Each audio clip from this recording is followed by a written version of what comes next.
Alam ko may court order na may arrest order na ako, kaya magsusurrender na ako.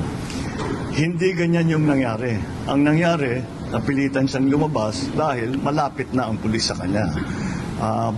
To his credit, ang sabi niya, yung mga follower niya, magpapakamatay para sa kanya. At ayaw niyang mangyari yun.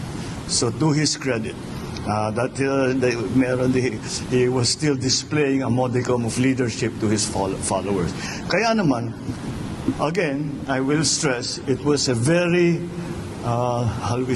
involved police action, augmented, of course, by the AFP, augmented by the civilian arms of government,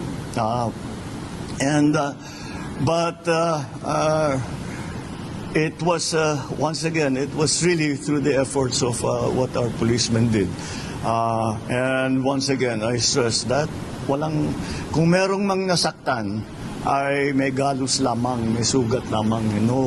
No major injuries were sige, sa tulakan, sa girian. Ngunit wala namang nasaktan wala namang namatay, walang nabaril. Dahil walang ulitin ko.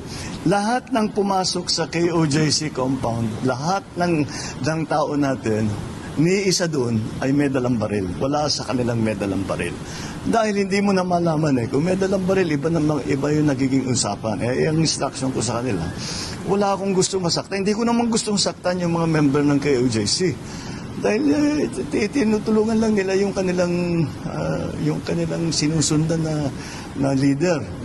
Okay, ba't natin sila sasaktan? Ba't pa tayo magdadala ng baril? So, gano'n na lang. And so, again, this is how it should be done. You can't do this without hurting anyone. You can't do this without shooting anyone. That is what police work is meant to be. And this is police work at its best. Kaya congratulations sa lahat ng ating mga kapulisan, yung na-involved, yung behind the scenes na na-involved, ang ating Chief PNP ay talagang all the time, araw-araw nagre-report sa akin, sometimes 2-3 times a day, kung ano yung mga pangyayari doon sa Davao. So,